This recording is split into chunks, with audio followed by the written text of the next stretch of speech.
नमस्कार दोस्तों, आज हम बात करेंगे आस्था का महापर्व छठ पूजा के बारे में कि इसे क्यों मनाया जाता है और सबसे पहले इसे कौन मनाया था। रामायण, महाभारत और पुराणों के आधार पर हम बात करेंगे इसका महत्व और वैज्ञानिक कारण।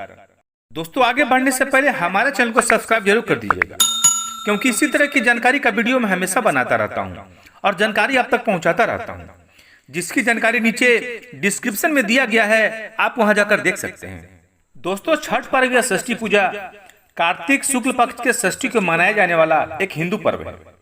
सूर्य उपासना के अनुपम लोक पर्व मुख्य रूप से बिहार, झारखंड, पश्चिम बंगाल, पूर्वी उत्तर प्रदेश और नेपाल के तराई क्षेत्रों में मनाया जाता है। कहा जाता है कि यह पर्व मैथिली, मगध और भोजपुरी लोगों का सबसे बड़ा पर्व है।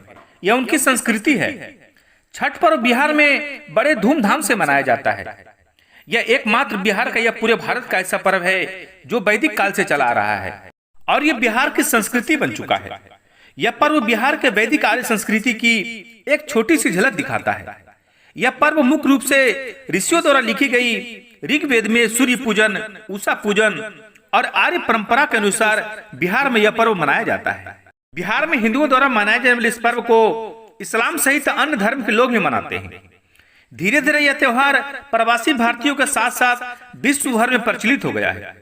छठ पूजा सूर्य, प्राकृतिक जल, वायु और उनकी बहन छठ मैया को समर्पित है। छठी मैया, जिसे अलग अलग जगहों में अलग अलग नाम से पुकारा जाता है, जिसे मिथिला में रणवे माई भी कहा जाता है, भोजपुरी में सविता माई और बंगला में रणवे ठाकुर बुलाया जाता है।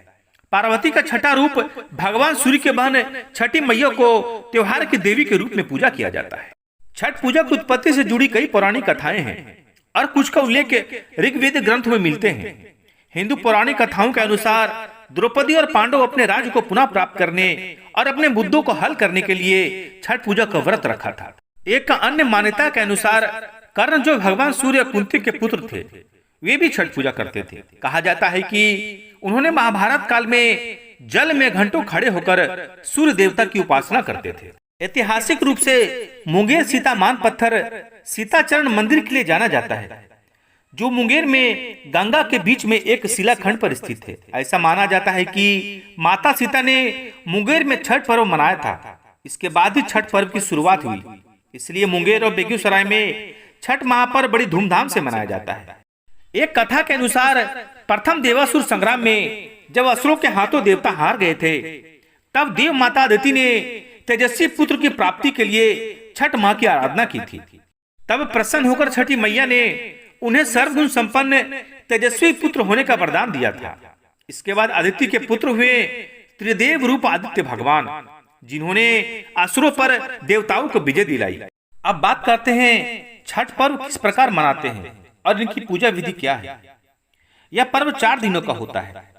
पहले दिन सेंधा नमक, घी से बना हुआ अरवा चावल और कद्दू की सब्जी प्रसाद के रूप में ली जाती है।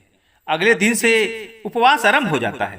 व्रती दिन भर अन्न जल त्याग कर शाम 7 बजे से खीर बनाकर पूजा करने के उपरांत प्रसाद ग्रहण करते हैं, जिसे खरना कहते हैं। तीसरे दिन डूबते हुए सूर्य को आराध्य यानी दूध चढ़ाते हैं। अंतिम दिन उगते हुए सूर्य को अर्घ्य चढ़ाते हैं। पूजा में पवित्रता का विशेष ध्यान रखा जाता है। लहसुन प्याज वर्जित होता है।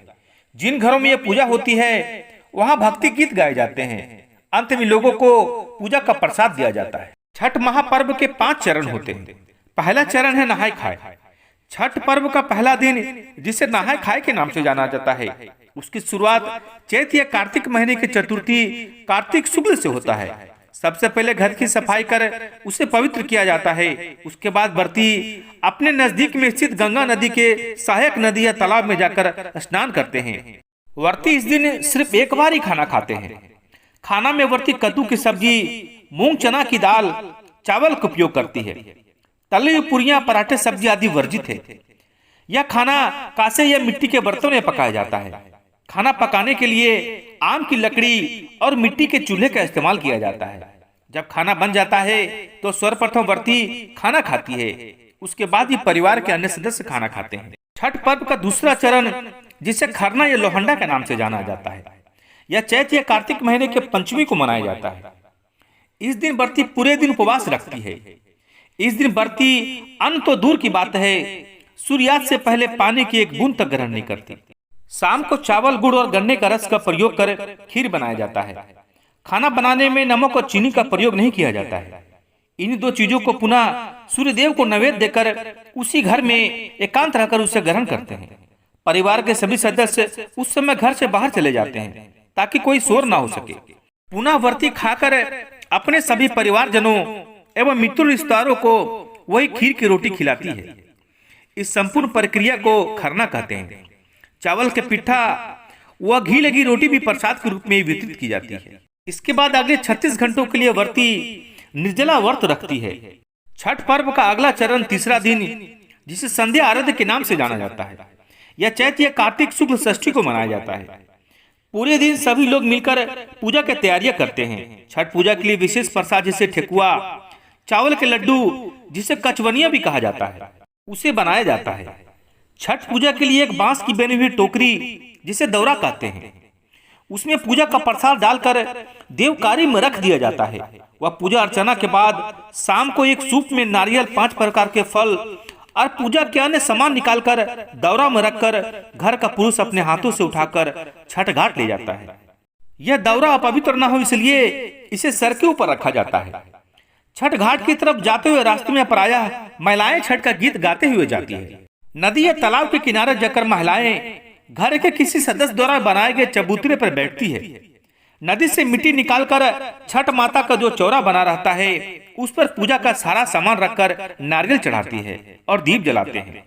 सूर्यास्त से कुछ समय पहले सूर्यदेव की पूजा का सारा सामान लेकर घुटने भर पानी में जाकर खड़े हो जाते हैं और डूबते हुए सूर्यदेव को अर्घ्य देकर 5 बार परिक्रमा करते हैं। अगला चरण, जिसे उषा आराध्य कहा जाता है, चौथे दिन कार्तिक शुक्ल सप्तमी की सुबह आद्यमान सूर्य को अर्घ्य दिया जाता है। सूर्योदय से पहले ये व्रती लोग घाट पर उगते सूर्यदेव की पूजा हेतु पहुंच जाते हैं और शाम की ही तरह उनके परिजन उपस्थित हो जाते हैं। संध्या आराध्य में अर्पित पकवानों को नए पकवानों से प्रस्तावित किया जाता है। व्रती घर वापस आकर गांव के पीपल के पेड़, जिसको ब्रह्मा बाबा कहते हैं, वहां जाकर पूजा करती है। पूजा के पश्चात व्रती कच्चे दूध का शरबत पीकर तथा थोड़ा प्रसाद खाकर व्रत को पूर्ण करती है, जिसे पारण या परना कहते हैं। अब हम बात करेंगे छठ पूजा करने से हमें क्या लाभ प्राप्त होता है। छठ पर्व में सूर्य देवता की पूजा होती है। सूर्य को त्वचा रोग से मुक्ति दिलाने वाला माना गया है। इनकी पूजा से श्री कृष्ण के पुत्र कुष्ठ रोग से मुक्त हुए थे, इसलिए माना जाता है कि छठ पर्व से सभी प्रकार के त्वचा रोग से मुक्ति मिलती है। सूर्य उपासना का यह पर्व षष्ठी को मनाया जाता है, लिहाजा इसे छठ कहा जाता है। यह पर्व परिवार में सुख, समृद्धि और मनोवांछित फल प्रदान करने वाला माना जाता है। ऐसी मान्यता है कि छठ देवी भगवान सूर्य की बहन है, इसलिए लोग सूर्य की तरफ आराध्य दिखाते हैं और छठ मैया को प्रसन्न करने के लिए सूर्य की आराधना करते हैं। शास्त्रों में बताया गया है कि माता छठी भगवान ब्रह्मा की मानस पुत्री है। साथ ही कई जगह इन्हें सूर्य देव की बहन के रूप में माना जाता है। माना जाता है कि माता छठी की उपासना करने से संतान को लंबी उम्र का आशीर्वाद मिलता है। संतान प्राप्ति के लिए माता छठी की उपासना को बहुत कारगर माना गया है। अब बात करते हैं छठ मैया की गाथा और सूर्य देवता की पूजा रामायण, महाभारत और पुराणों के आधार पर। सूर्य उपासना की परंपरा भारत में सूर्य उपासना ऋग्वेद काल से ही होती आ रही है। सूर्य और इसकी उपासना की चर्चा विष्णु पुराण, भागवत पुराण, ब्रह्मवर्त पुराण आदि में विस्तार से की गई है। उत्तर वैदिक काल के अंतिम कालखंड में सूर्य के मानवीय रूप की कल्पना होने लगी। इसने कालांतर में सूर्य की मूर्ति पूजा का रूप ले लिया। पौराणिक काल आते आते सूर्य पूजा का प्रचलन और अधिक हो गया। अनेक स्थानों पर सूर्य देव की मंदिर भी बनाए गए। भगवान सूर्य की पूजा आरोग्य देवता के रूप में। पौराणिक काल में सूर्य को आरोग्य देवता भी माने जाने लगा था। सूर्य की किरणें में कई रोगों को नष्ट करने की क्षमता पाई गई। ऋषि मुनियों ने अपने अनुसंधान के क्रम में किसी खास दिन इसका प्रभाव विशेष देखा। अब बात करते हैं रामायण के आधार पर। एक मान्यता के अनुसार लंका विजय के बाद राम राज्य की स्थापना के दिन कार्तिक शुक्ल षष्ठी को भगवान राम और माता सीता ने उपवास किया और सूर्यदेव की आराधना की। सप्तमी को सूर्योदय के समय पुनः अनुष्ठान कर सूर्य देवता के आशीर्वाद प्राप्त किया। अब बात करते हैं महाभारत के आधार पर। एक अन्य मान्यता के अनुसार छठ पर्व की शुरुआत महाभारत काल में हुई थी। सबसे पहले सूर्यपुत्र कर्ण ने सूर्यदेव की पूजा की थी। कर्ण भगवान सूर्य के परम भक्त थे। वह प्रतिदिन घंटों कमर तक पानी में खड़े होकर सूर्य देव को अर्घ्य देते थे। अब बात करते हैं पुराणों के आधार पर। एक कथा के अनुसार राजा प्रियव्रत को कोई संतान नहीं थी। तब महर्षि कश्यप ने पुत्रेष्ट यज्ञ कराकर उनकी पत्नी को यज्ञ आहुति के लिए बनाए गए खीर दी। इसके प्रभाव से उन्हें पुत्र हुआ, परंतु वह मृत पैदा हुआ। प्रियव्रत पुत्र को लेकर शमशान गए और पुत्र वियोग में प्राण त्यागने लगे। उसी वक्त ब्रह्मा जी की मानस कन्या देवसेना प्रकट हुई और कहा कि सृष्टि के मूल प्रवृत्ति के छठे अंश से उत्पन्न होने के कारण मैं सृष्टि कहलाती हूँ। हे राजन, आप मेरी पूजा करें तथा लोगों की पूजा करने के प्रेरित करें। राजा ने पुत्र इच्छा से देवी षष्ठी की व्रत किया और उन्हें पुत्र रत्न की प्राप्ति हुई। यह पूजा कार्तिक शुक्ल षष्ठी को मनाई जाती है। अब बात करते हैं विज्ञान के आधार पर। छठ पर्व को वैज्ञानिक दृष्टिकोण से देखा जाए तो षष्ठी तिथि को एक विशेष खगोलीय परिवर्तन होता है। इस समय सूर्य की परावैंगनी किरणें अल्ट्रावायलेट रेस पृथ्वी की सतह पर समान रूप से अधिक मात्रा में एकत्रित हो जाती है। सूर्य के प्रकाश के साथ साथ उसकी परावैंगनी किरण भी चंद्रमा और पृथ्वी पर आती है। सूर्य का प्रकाश जब पृथ्वी पर पहुंचता है तो पहले वायुमंडल मिलता है। वायुमंडल में प्रवेश करने पर उसे आयन मंडल मिलता है। परावैंगनी किरणें का उपयोग कर वायुमंडल अपने ऑक्सीजन तत्व को संक्षेपित कर उसे उसके एलोट्रोप ओजोन में बदल देता है। इस क्रिया द्वारा सूर्य की परावैंगनी किरणों का अधिकांश भाग पृथ्वी के वायुमंडल में अवशोषित हो जाती है। पृथ्वी की सतह पर केवल उसकी नग्न भाग ही पहुंच पाता है। समान अवस्था में पृथ्वी की सतह पर पहुंचने वाला परावैंगनी किरण की मात्रा मनुष्य के जीवों का सहन करने की सीमा होती है। अतः समान अवस्था में मनुष्य पर इसका कोई विशेष हानिकारक प्रभाव नहीं पड़ता, बल्कि उस धूप द्वारा हानिकारक कीटाणु मर जाते हैं, जिससे मनुष्य जीवन को लाभ प्राप्त होता है। ज्योतिष गणना के अनुसार यह घटना कार्तिक तथा चैत मास की अमावस्या के 6 दिन उपरांत आती है। ज्योतिष गणना के आधार पर होने के कारण इसका नाम और कुछ नहीं बल्कि छठ पर्व ही रखा गया है। कुल मिलाकर हम कह सकते हैं कि छठी मैया का पर्व अनादिकाल से चलता आ रहा है। इसका धर्म विशेष से कोई मतलब नहीं है, क्योंकि सूर्य भगवान सबके आराध्य हैं। दोस्तों, यही आशा के साथ आपसे विदा लेता हूं कि छठी मैया आपके और आपके परिवार के सारे कष्टों को मिटा दे। आपको यह जानकारी कैसी लगी? यदि अच्छी लगी तो कमेंट में जय छठी मैया जरूर लिखें और हमारा चैनल को सब्सक्राइब जरूर कर दें। जय छठी मैया।